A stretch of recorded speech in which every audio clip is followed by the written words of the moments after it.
मैं सबसे पहले तो बाबा सिद्दीकी जी को, जिनको हम सब लोग पर्सनली जानते थे, उनका लंबा संबंध रहा कांग्रेस से, उनको अपनी श्रद्धांजलि देती हूँ।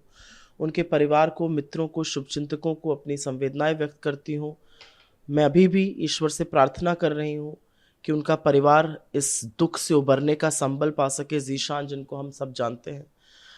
लेकिन इससे एक बहुत बड़ा चिंता व्यक्त भी करना चाहती हूँ।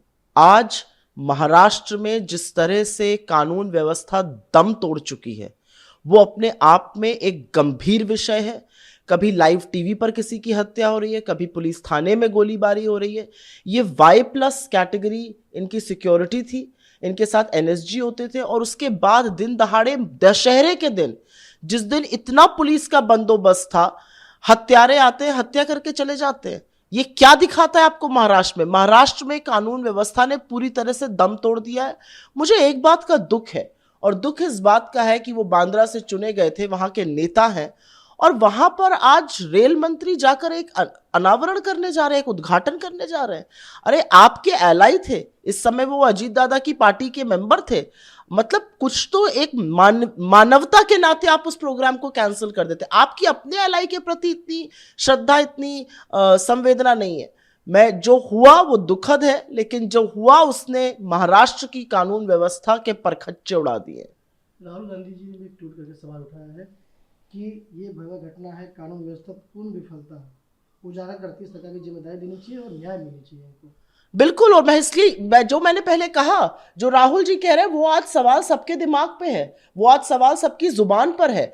महाराष्ट्र में ऐसा क्या हो गया है कि लाइव टीवी पर हत्या हो रही है, लाइव प्रोग्राम हो रहा है, यूट्यूब पे हत्या हो जाती है, पुलिस थाने में खुलेआम गोलीबारी चल रही है, बलात्कार हो जाता है, 500 लोग जब तक सड़क पे ना आए FIR नहीं लिखी जाती है। बाबा सिद्दीकी एक Y कैटेगरी सिक्योरिटी उनको मिली हुई थी, उनको 15 दिन पहले धमकी मिली थी, और उसके बाद ऐसा हादसा हो जाता है। तो अपने आप में ये बहुत सारे सवाल उठाता है, ये महाराष्ट्र की कानून व्यवस्था पर सवाल उठाता है।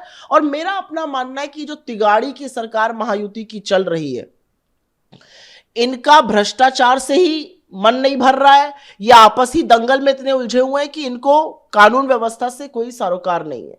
मैं मुंबई के शिवाजी पार्क में पार्टी दशहरा रैली के संबोधित करते हुए संजय राउत ने कहा कि हरियाणा चुनाव आयोग की वेबसाइट पर सुबह 72 सीटें कांग्रेस को मिलती दिखाई दी, वही दोपहर में बीजेपी सरकार बना दी। लग रहा है कि ईवीएम में जो गड़बड़ी है। देखिए, हमारे पास, हमने तो साक्ष्य लेकर EC को दिया है, इलेक्शन कमीशन को, चुनाव आयोग को।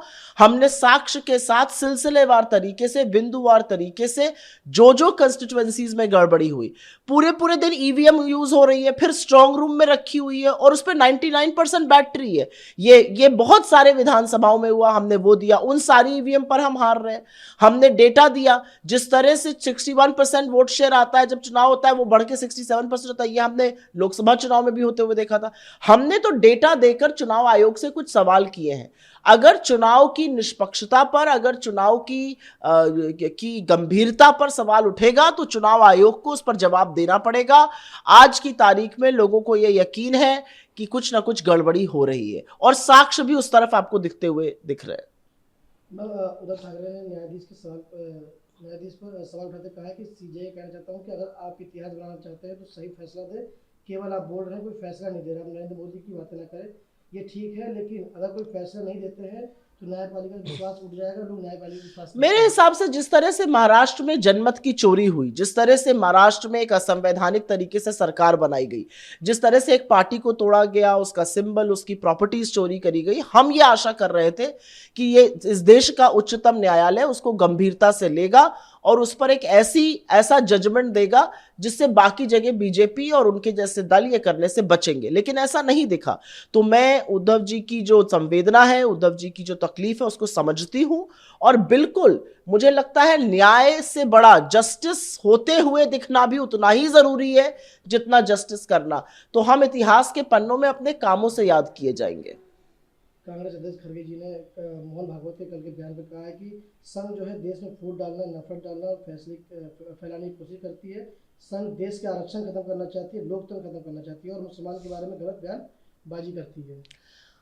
बाबा सिद्दीकी की इतनी दर्दनाक हत्या हुई और उसके बाद संघ से जुड़े हुए कुछ अकाउंट जो उनके बारे में लिख रहे हैं वो कितने निंदनीय हैं और कितने खराब हैं, और ये संघ की मानसिकता दिखाता है।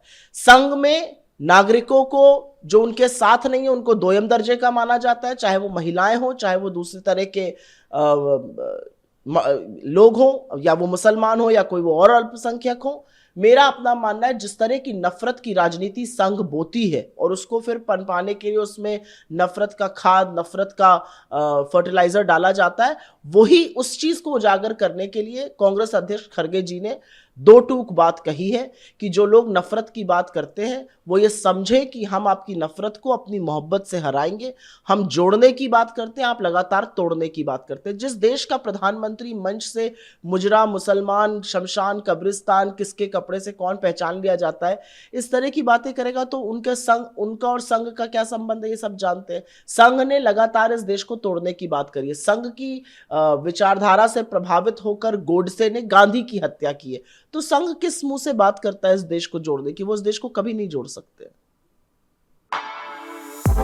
For exclusive and insightful videos, subscribe to our new channel ABP Live Premium.